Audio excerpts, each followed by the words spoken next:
Yeah. And be like, okay, time to get something serious. Yeah, I got 2 months. Time to find my first real client. Yeah. So. Yeah, that's what I wondered. If it had to be that Band-Aid thing to get you going, or the Band-Aid worked really well. I accepted some really crappy clients at the beginning.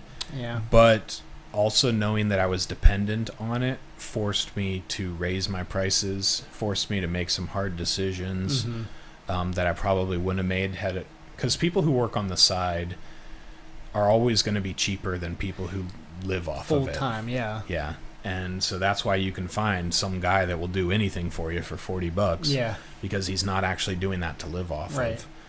And that's fine for those people if they want to keep it as a side business the rest of their life. But being dependent on it and it being my sole source of groceries forced me to make some really smart decisions in my first year that are paying off for me now, 4 years later. So, but at the time, it sucked. Oh, at the time, absolutely, it sucked. I don't talk about it much, but we went on food stamps for 6 months during that period. And that's, as a libertarian who doesn't like government services, that's a pretty humbling experience. Right. And, pulling out of retirement, and my retirement still hasn't recouped or recovered to where it was before that. Mm-hmm. So... and that's just the financial aspects. That's not the psychological or questioning myself, as you talked about, aspects that you deal with. Yeah. But I don't regret it. So as with most things in my life, the things that hurt the most ended up being the best part about it. Except cancer. In the past, in the rearview mirror. Oh, okay. When facing it, did not want to be there. Yeah. So, yeah. But like you, it wasn't terrible because when I was fired, we had just finished paying off the last of our debt 3 months before I got fired, and 6 months before I was actually had no income. Yeah. So that was huge for us. We were debt free in 2010, but I didn't quit the last job for 5 more years. Yeah. So, and you have a huge, you've got savings and stuff. You won't have to pull out of retirement. Right. So you're in an even better situation. You should have started a lot sooner. I know. But hey, you're there now. I know. So yeah. I should have started a lot sooner too. Yeah. I think we could all say that. Yeah. So. But you never know that while you're going through it's only looking in the rear view that you're like, man, this is so much better than what I put up with. So it's like, that's why when I talk to like older people, I just gotta listen. Because like if I talk to like a 20-year-old now, they're like, I'm just going to school. There's just no like plan. And I know that when I'm talking to them, they're thinking what I would think if I was talking to somebody older at the time too. Like I'm just doing my own thing. I don't know, So we've talked about it recently. A couple episodes ago, we talked about being free. Yeah. And that's what financial freedom gives you, is choices. I think that's the first step. Whether you hate your job or not, making it so that you can quit if you need to, I think is the smartest thing you can do for your finances. Stop living paycheck to paycheck. Stop borrowing on next month's paycheck to pay for today's enjoyment. Yeah. You're basically banking on having a salary every time that you borrow. You're like, oh, I'm getting a paycheck next month. My job's so secure. I can spend this now. Let's stop doing that. Let's start putting away money and start living on less than we make. And what that does is, whether you get, you could hate your job, and we talked about it with Jim Carrey. Yeah. You could hate your job and fail at it, or you could love what you do and fail at it. You could not hate your job and still get fired from there. Yeah. You could hate your job and get fired from there. There's things that you don't know that could happen. You could have a sick parent across the country and have to take 2 months off to fly to California and take care of them or something like that. So there's lots of things that you have no control over. And the best way that you can insulate yourself against that is to get control of your finances. And that's why it's called an emergency fund. Yeah. But basically, anytime you use credit, anytime that you borrow, anytime that you are living off of less than you make, you're basically saying, I know the future, and the future is secure, and it's going to continue this way, and there's nothing going to interrupt that at all. Remember Dave Ramsey was like, my grandmother told me, to carry an umbrella, because it's going to rain. Yeah. And he's like, Grandma, how are you so positive it's going to rain? I'm positive it's gonna rain. Yeah. Have an emergency fund. Yeah, and that's the thing is, it might not be sick parents. It might just be a car that gets totaled and your insurance won't cover it or something like that. But he says that in any 7 to 10 year period, you will face a $10,000 event. Yeah. You can't predict which one it's going to be. Yeah. But you can know that it is coming. It's going to happen, yeah. And so prepare yourself against as many of them as possible. Yeah. Insurance, backup job, side gig, pot of money sitting there to use whatever you need. Deus Ex Machina. Yeah. Treasure chest of money. So, going back to another episode ago, we don't necessarily know that it will be a zombie apocalypse, but it is likely that there will be some type of world-ending robots or zombies or virus or terrorists or something that could disrupt the way we live today 100 years from now. Yeah. So let's start preparing. Yeah. But what about if I prepare for all this stuff and then that thing doesn't happen? So you have a big pile of money. You have a big pile of money. What's the problem? Sitting in your bank account. Yeah. The rainy day fund, when it doesn't rain, is the best thing ever. It's the best, yeah. Oh my god. And when it does rain, it makes it not so bad. Yeah. So. Yeah. Cool. But I will say, I do like what I do now, and I'm glad I changed professions. I'm glad I quit the office job. Yeah. Some days I do wish I had that same paycheck, but that's a small moment, and then I'm on. Here's the thing too, though, Charlie, is you've got 40 years ahead of you of now entrepreneurship, and you probably won't be running a daycare 20 years from now. No. But this was the Band-Aid that got ripped off that got you out the door. It was that switching cost. It ate the cost of switching for you. In 4 years of running my own company, I went out the door. I was going to be a financial advisor for young people. Yeah. That lasted 2 months. But even from then, moving back to accounting, the things that I want to do in accounting, and now, focusing my time on powerlifting and stuff like that, it changes, and I'm free to change as the things that I enjoy change too.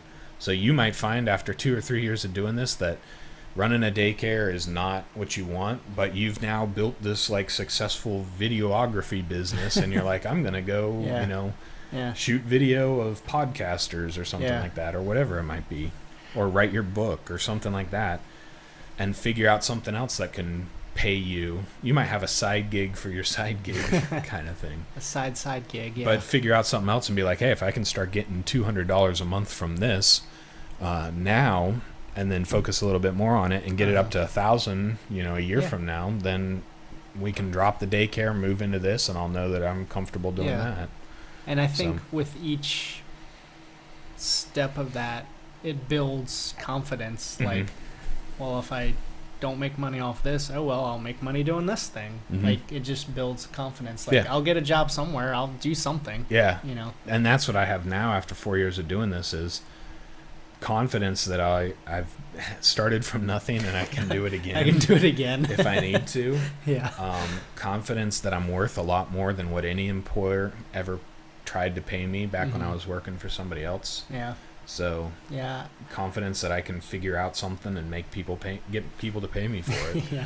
So, because a lot of the skills are transferable: marketing, business development and planning, customer execution, service. Customer service, contacts that you build that might not have been a good contact when you were trying to be a personal finance person, but are a good contact now at a daycare or something like that. So nobody cares about personal finance. Somebody does. Somebody's out there paying for it. So someday I might end up back there again. Who knows? What was interesting was, at my previous job, it was we were only basically renewed once a year. So every year I didn't know if I was going to have a job or not. So it was just crazy, because everybody was so scared. Like, oh, I gotta apply for all these jobs. Oh, I hope they say we got 6 more months, but I don't know. Like, Yeah. it was just not a good place to be in. Yeah. But here I was. We're debt free, emergency fund. I was fine. Yeah. And I remember thinking that, like, at the end of each tax season, are they going to decide they don't need me anymore? Kind of thing like that. And yeah, it's a little bit more terrifying now to think any given month somebody could fire me. One of my clients could fire me and change my situation. But on the flip side of that, any given month I could bring on a new client a new one. And, increase my salary by $12,000, $20,000 a year any given month. So it can go each way, and I'm used to it. I've had periods where it's gone badly in one direction, where I've lost 3 clients over the course of 2 months, and I've had periods where I've picked up 4 clients in a month. So it can go either way, and I'm getting used to both ways. So I'm getting better at making it happen the good way too.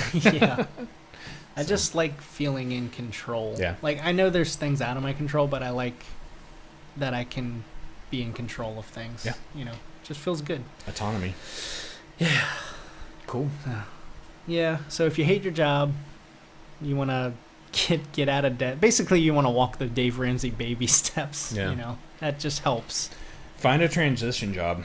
Yeah. That could be the easiest thing. So don't quit from a $60,000 a year to a $0,000 a year job. Find somewhere in between. Quit a 60 and go find somewhere part-time for 30 or something like that. And work on the side. Quit 100, find somewhere for 60 that only hires you during tax season and then gives you 9 months out of the year to work on something else. So there's lots of possibilities out there. And there's probably anybody watching or listening you could probably cut out $500 out of your budget. Oh, yeah. Easy. If you haven't thought about it before, it's definitely there. Yeah. All right. Nerd talk? Yes. Top 5 sci-fi shows and or movies that you enjoy. I had to put some notable mentions in there. I have a lot of notable I know you do. I came up with 6 shows and 6 movies. Oh my gosh, you did above and beyond for each. Yeah, so I've got I was like, I'll just limit it to 5 movies and 5 shows. But then no, I couldn't even do that. So yeah, I've got a lot of notable mentions. All right. Where do you want to start? Let me hear. I did narrow it down to 5 though. Okay, let me hear a couple movies. Notable mentions are actually top 5. All right, so I've got two movies that I actually have really enjoyed, and these are both in recent. And you'll notice a trend. The top 5 I picked all kind of trend towards the same topic in sci-fi. So for me, the 2 movies I picked are Ex Machina and Her. Her? So, yeah, Her. Is it Joaquin Phoenix?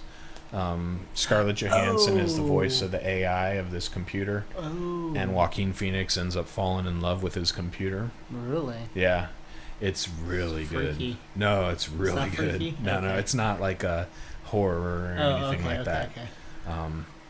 But it's very good. All of my 5 picks that I picked are actually very much about artificial intelligence, robots becoming indistinguishable from humans, different things like that. So Her was fantastic. What is the line of... Because if you only ever talk to somebody over the phone, it doesn't really matter in this idea if it's human or not. Oh, yeah. That's the test, the Turing test of artificial intelligence. You can't tell the difference. But yeah, that was fantastic. And then Ex Machina is the same. It was... can't remember the actors who were in it. Oscar Isaac was the main Bill Gates type character in it.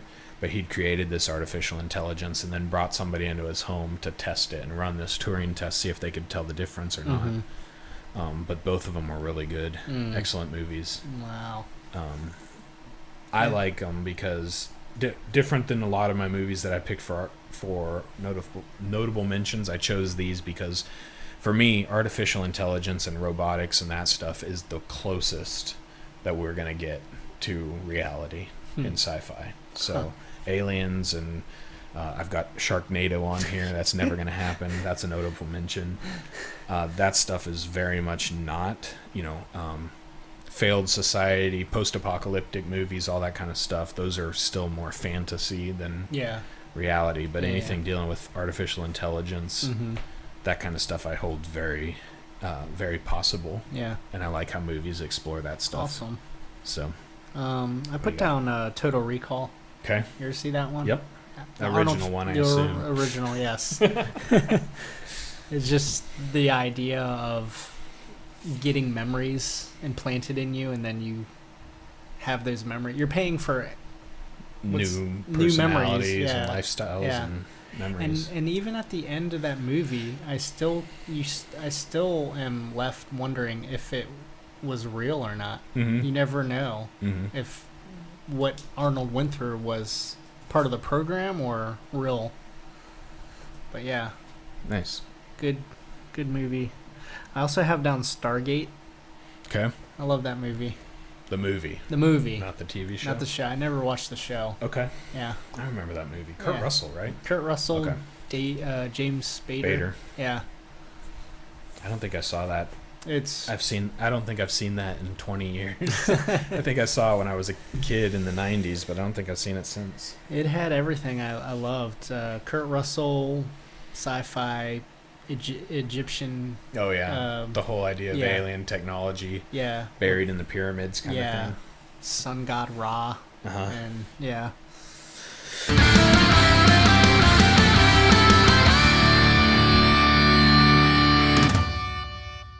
Hadoken!